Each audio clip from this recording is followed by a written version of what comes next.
Oh, hello. Right, so, Pokemon had a bit of a busy week last week, didn't they?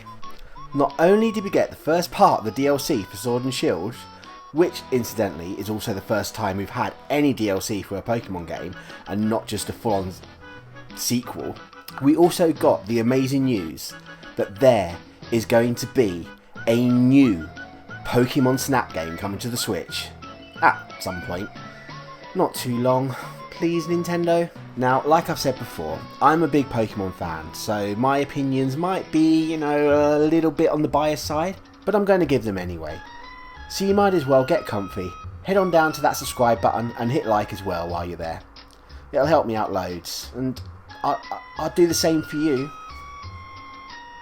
So first up, my thoughts on the Isle of Armour DLC. I bought this for Pokemon Sword and have played through the main story quest, and also spent a good few hours exploring the Isle. As far as the story goes, it's your typical affair and isn't going to really win any awards for breaking any new ground. That being said though, I definitely had a good time playing through all of it. This didn't take that long at all, although I was pushing through the story and trying not to get distracted by all the new sparkly Pokemon that the Isle has to offer. In fact, I played through the story in 2 streams, so about 3 hours in total. While this isn't really a very long time, this is just a very small part of what the DLC has to offer. The main fun you're going to have here is all the new Pokemon and exploring the new wild area sections that have been added to the game. Yes, they even brought back Psyduck.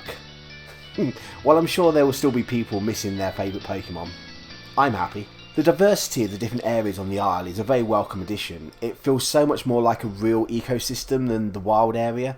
Another thing that we have on the Isle of Armour is a very large amount of litter bugs, as dropped items literally litter every corner of the Isle. So much so, you even get bored of picking them up.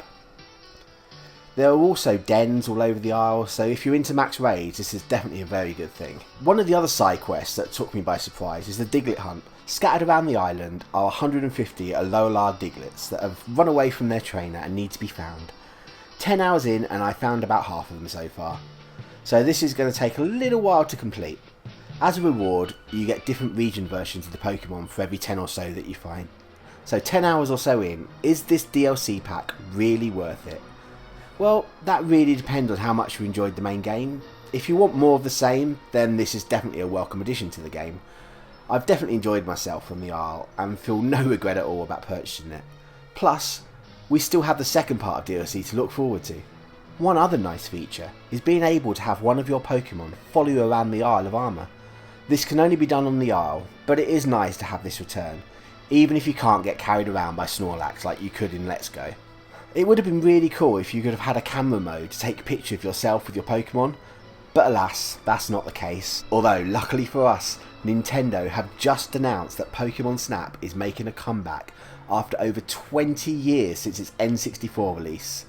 Such a smooth segue there. While we haven't had much info on what we can actually expect from this game, there will be plenty of Pokemon to take snapshots of. So, looking at the trailer, this game already looks beautiful.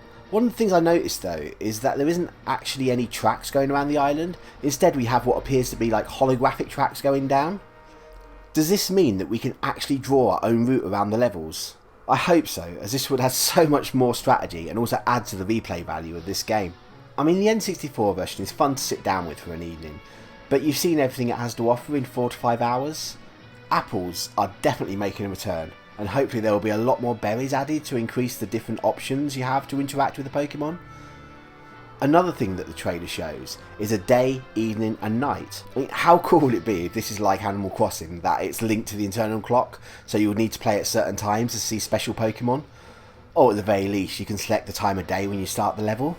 Personally, I think having the game connected to the clock would give this game another level of replayability, and can only be a good thing. I mean, you could always time travel if it wasn't your type of thing. So, in summary, I would like islands that we can lay down our own tracks. A day and night cycle. Lots more items to interact with the Pokemon, please. So what are your thoughts about the Isle of Armour, and what are you looking forward to in the new Pokemon Snap game? Have you played the original? Let me know down in the comments. And while you're there, hit that subscribe. And if you liked the video, why not hit that like button too? Thank you for making it to the end of the video. And until next time, catch you later.